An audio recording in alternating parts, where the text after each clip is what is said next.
का आगाज कर लूं जी। हाँ, मैं आपको इब्तदा में ये बता दूं, मेरी बातें कुछ कड़वी होंगी, लेकिन याद रखिए दवा जितनी ज्यादा कड़वी होती फायदा उतना ज्यादा बोले तो मैं समझूं आप मुझे समझ पा रहे हैं, फायदा उतना ज्यादा होता है। गालिबन ये लोग लाइव भी चला रहे हैं और आज हिंदुस्तान नहीं दुनिया भर में आपको देखा जा रहा है। कोई ये ना कहे कि भाई मुफ्ती साहब के इलाके के लोग सुनना नहीं जानते। बात हल्की नहीं रहनी चाहिए, हाँ बात दमदार रहनी चाहिए। जी जी जी, पड़ोस का मामला है। हाँ, पड़ोस का मामला है। और देखो मैं देखो न देखूं, जिनकी चौखट पे बैठे हो ये साहिब मजार सबको देख रहे हैं। और यहाँ पे एक नहीं कई कई वली आराम फरमा। वो फरमाया था किसी ने कि निगाह के वली में वो तासीर देखी, बदलती हजारों की तकदीर देखी। नौजवानों, दौरे हाजिर में मजहब इस्लाम को उतना गैरों ने रुसवा नहीं किया जितना अपनों ने बदनाम करके रख दिया है। हमारे अपनों की हरकतों की वजह से लोग मजहब इस्लाम पे बातें करने लग गए हैं।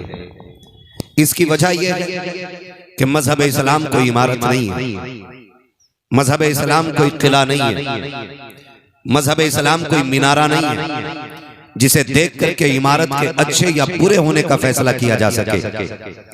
मजहब इस्लाम को समझने के लिए लोग मुसलमानों को देखा करते। मान लीजिए कि अगर कोई कलमा पढ़ने वाला मस्जिद से जूती चुरा के ले जाता है तो लोग मुसलमान को कुछ नहीं कहते।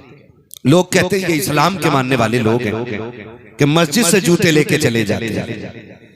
अभी बाइक का ऐलान हुआ कि कोई इस नंबर की छोड़ गया और इस नंबर की ले गया है,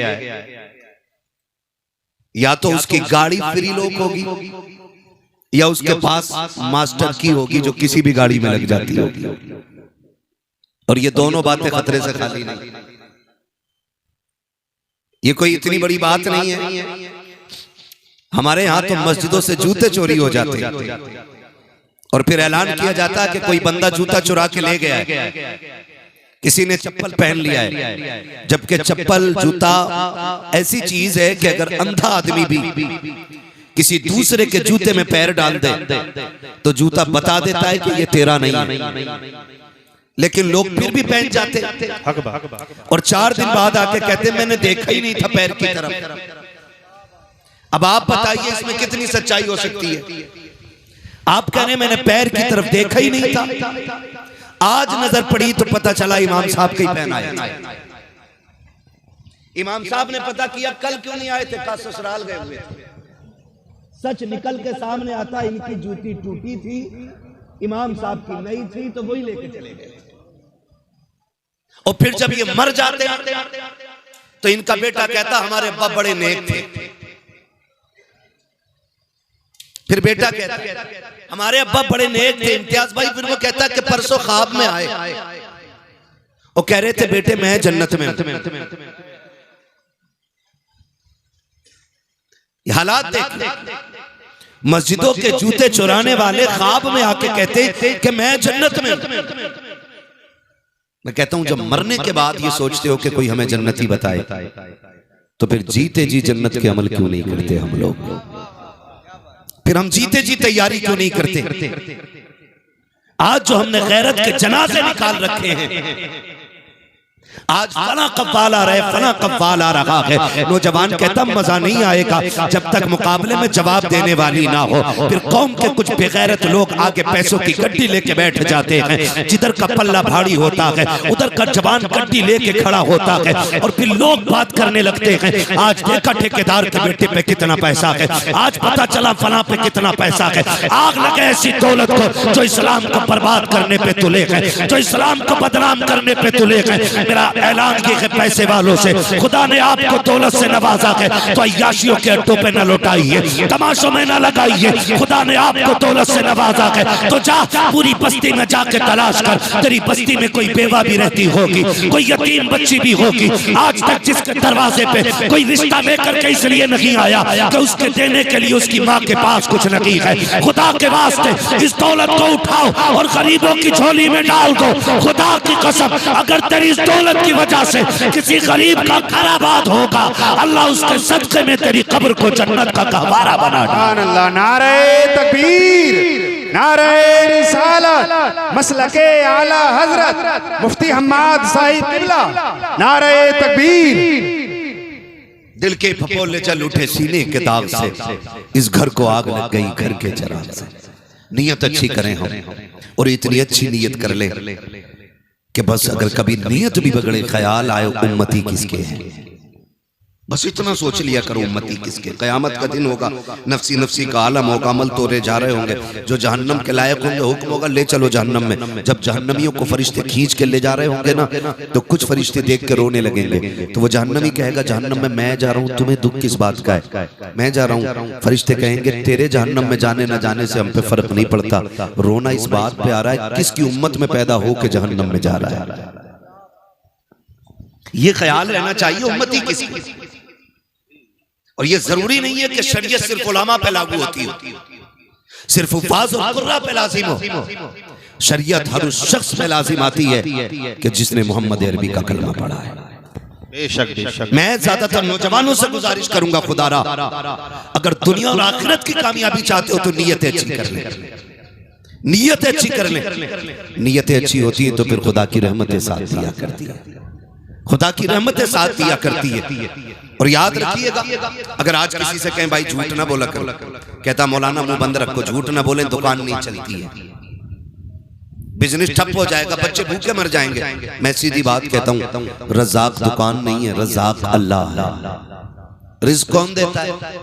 अल्लाह बोले अल्लाह देता, अल्लाह देता, अल्लाह देता। आज मोबाइल नीचे करके भाई डायरेक्ट सुन लो ना, आज जिसके पास मोबाइल है सारे निकाल के बैठ गए, मोबाइलों पे तो सुनते ही रहते हो, आज फेस टू फेस सुने। रिज़्क कौन देता है? अल्लाह देता, सारे बोले कौन? अल्लाह देता। रिज़्क कौन देता है? अल्लाह देता। राज़िक कौन है? अल्लाह है। जिंदगी का मालिक कौन? अल्लाह है। मौत का मालिक कौन? अल्लाह है। रिज़्क का मालिक कौन? अल्लाह है। कौन फाके रखेगा, कौन पेट भर के खाएगा, ये फैसले करने वाला कौन? अल्लाह है। सारे बोले कौन? अल्लाह है। जब रज़ाक अल्लाह है तो फिर अल्लाह की बारगाह में लो लगानी चाहिए। बेशक बेशक। झूठ पे उम्मीद क्यों, मक्कारी पे उम्मीद क्यों? आज हालात क्या ऐसे नहीं है, जिस दुकान पे चले जाओ जो तोल के बेच रहा है वो 900 ग्राम दे रहा है जी, बेशक। और जो तोल के ले रहा है वो 1050 ग्राम ले रहा है। हक बात। ये हमारे तराजू की कंडीशन है। नापने पे आ जाओ, अगर नाप के बेच रहे हैं तो 90 सेंटीमीटर ले रहा है तो 10 सेंटीमीटर ज्यादा। बाट उठा के तोलने लग जाओ तो 1 किलो के बाट में 950 ग्राम। और अगर कोई अदद की बुनियाद पे बेच रहे, गलत नहीं कह रहा हूं, आमों का जमाना आने वाला है, आगे पीले पीले रखते हैं, पीछे काले पीले रखते हैं। आपने सामने से देखो बड़ा अच्छा आम है यार, ले ले। हाँ क्या रेट है? 80 रुपए किलो का दे, एक आगे से 3 नीचे से। अगर खरीदने वाले ना ऐसे नहीं दूंगा। कंडीशन ये कि नियतें बिगड़ गई। मुझे एक बात बताओ, मैं फिर खुल के ये बात कहना चाहता हूं, आज 1 बीघे में क्या क्विंटल अनाज हो रहा है? बोले 3 क्विंटल 4 क्विंटल तक गेहूं लोग ले रहे हैं। ये कंडीशन है आज। चावल किसानी से ताल्लुक रखने वाले लोग हैं, डर क्यों रहो? धान क्या क्विंटल बीघे तक का हो जाता है? 3 क्विंटल 4 क्विंटल 5 क्विंटल तक हाथ उठाए, शुक्र है किसी ने 10 का नहीं उठाया है, वरना लोग सारी पहुंच जाते। बीज का नाम हमें भी बताते, ठीक है ना? 4 क्विंटल तक आज फसल ले रहे हैं। एक दौर वो था कि 3 बीघे में 1 क्विंटल नहीं निकलता था। ये सफेद बालों वाले लोग बैठे ये बताएंगे कि जब 3 बीघे में 1 क्विंटल निकलता था तब किसी को फाके की शिकायत नहीं थी, तब किसी को तंगदस्ती का एहसास नहीं था। आज 4 क्विंटल बीघा निकल रहा है, जिससे भी मेरा दुआ करो हालात अच्छे नहीं है, दुआ करो हालात अच्छे नहीं है। आखिर हुआ क्या कि जब हमारी खेतियों के अंदर 1 क्विंटल 3 बीघे में होता था, हम सुकून से रहा करते थे। जब से 4 क्विंटल बीघा होने लगा के हमारे घरों से सुकून क्यों उजड़ता जा रहा है, हमें कोई सुकून क्यों नहीं मिल रहा है। खुदा के वास्ते कभी गौर करना, वो लोग गरीब जरूर होते थे लेकिन नीयत के सच्चे लोग होते थे। किसी के 1 रुपए नहीं, लाखों रुपए पे नीयतें खराब नहीं करते थे। पहले का दौर इतना खूबसूरत था कि सोना भी पड़ा होता था तो किसी की नीयत खराब नहीं होती थी। आज कंडीशन ये कि मस्जिद में 100 का नोट गिर जाए फिर ढूंढने पे नहीं मिला करता है। आज मस्जिदें सलामत नहीं है, उनके दरवाजे सलामत नहीं है। आज की कंडीशन ये है, अगर कोई ठंडे पानी का इंतजाम कर दे, गिलास रखते हैं और दूसरे दिन गायब हो जाता है। मजबूरी के तहत जंजीर से बांध के रखना पड़ता है।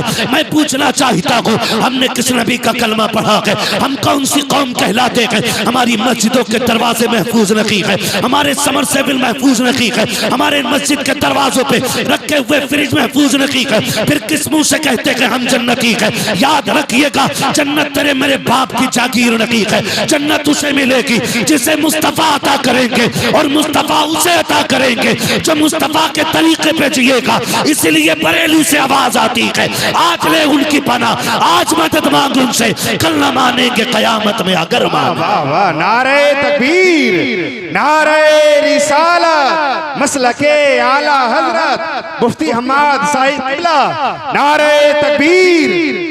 वाह क्या बात है हजरत, बहुत खूब। इसलिए मेरे भाई नीयत अच्छी करें, नीयत अच्छी करें, अल्लाह बेहिसाब बरकत अता फरमाएगा। सबसे ज्यादा जरूरी है नीयत अच्छी करें। आज तो माफ कीजिएगा, खेत में भी जागा तो ऐसे मैंड काट रहे हैं, कसम से पता ही नहीं चलता कटी किधर से। कुछ तो जादूगर होते, पानी दिया फटाक से गिर गई। खेत में पानी लगने की देर है, मैंड गिर जाती। और क्या दिखाइए भाई, हमने फावड़ा कहाँ मारा, अब बताओ कहाँ मारा। पता चला, मैंने एक बड़े जानकार बंदे से पूछा ये कैसे गिरती है, बताया ये नीचे नीचे से खाली कर लेते हैं। नीचे पानी दिया, फट से गिर गई वो, फिर इतना बढ़ गया 4 अंगल खेत, फिर 4 अंगल खेत।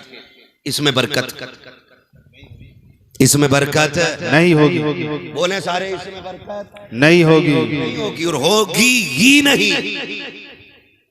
इसलिए कि बरकतें देने वाला अल्लाह है ना। अगर ये सोचते हो ना कि मैंड से बच्चे पलेंगे, मैंड से बच्चे पलेंगे, तो अल्लाह उन्हें भी रिस्क देता है जो पत्थर के अंदर होते हैं। बेशक कीड़ों को भी अल्लाह रिस्क अता फरमाता पत्थर के अंदर। तो क्या हमें रोजी नहीं दे सकता? जी दे सकता है कि नहीं दे सकता, वो रोजी हमें भी दे सकता है। नीयत अच्छी नहीं हो, नीयत अच्छी हो तो खुदा की कसम फिर देखे इस्लाम आज भी आगे बढ़ता नजर आएगा। सिर्फ नीयत अच्छी होनी चाहिए, नीयत अच्छी होनी चाहिए। मैं फिर वो बात